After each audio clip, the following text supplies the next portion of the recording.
नमस्कार, news capital express में आपका स्वागत है। शुरुआत करते हैं खास खबर के साथ। चुनाव आते ही भाजपा युवाओं को रोजगार देने का भरोसा देते हैं सीएम शिवराज सिंह चौहान। अब यह कह रहे हैं कि 1 लाख नौकरियां गई जाएंगी। सीएम स्पष्ट करें कि नौकरियां प्राइवेट सेक्टर की बात कर रहे हैं या सरकारी सेक्टर की। नौकरियों के लिए परीक्षा कर मध्य प्रदेश कांग्रेस कमेटी की मॉर्निंग ब्रीफिंग में आप सभी पत्रकार साथियों का हार्दिक स्वागत है। इस पत्रकार ब्रीफिंग में मेरे साथ प्रदेश कांग्रेस कमेटी की प्रवक्ता अपराजिता पांडे जी और रवि वर्मा जी भी हैं। हम सभी लोग आपका स्वागत करते हैं। मध्य प्रदेश में जब भी चुनाव आते हैं तो भाजपा सरकार नौजवानों को धोखा देने के लिए नौकरी का एक ऐसा छलावा देती है जो कभी पूरा नहीं होता है। 2018 के विधानसभा चुनाव से पहले चयनित शिक्षकों की नौकरियां निकाली गई, जो कि कांग्रेस सरकार आने के बाद हमने प्रक्रिया पूरी करवाई, लेकिन अभी भी चयनित शिक्षकों में पिछड़े वर्गों के शिक्षकों को नियुक्तियां नहीं दी गई हैं।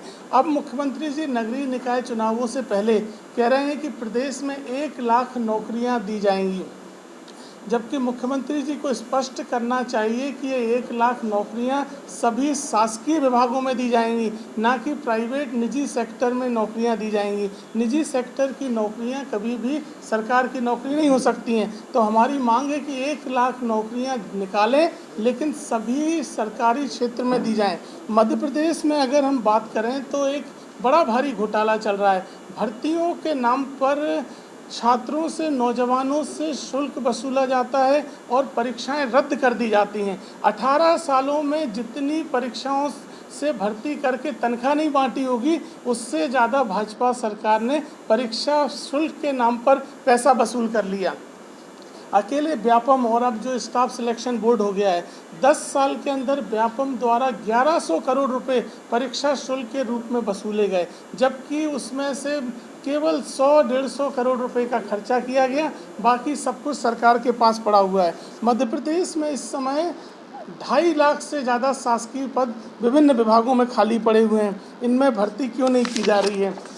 देखिए, मध्य प्रदेश में चयनित शिक्षकों की परीक्षा जुलाई 2018 में भाजपा सरकार ने निकाली थी। हमारी सरकार आने के बाद चयनित शिक्षकों की परीक्षा से लेकर तमाम प्रक्रिया पूरी करी गई, और अगर हमारी सरकार रहती तो अप्रैल 2020 में सभी को नियुक्ति भी मिल जाती। तो चयनित शिक्षकों की जो प्रक्रिया हुई है वो पूरी भी हमारी सरकार ने करी है। भाजपा सरकार ने केवल विज्ञापन निकाले थे। अगर कमलनाथ जी की सरकार नहीं आई होती तो जितने चयनित शिक्षकों को नियुक्ति मिली है वो भी नहीं मिल पाती। स्वास्थ्य विभाग में 40,000 पद खाली पड़े हैं।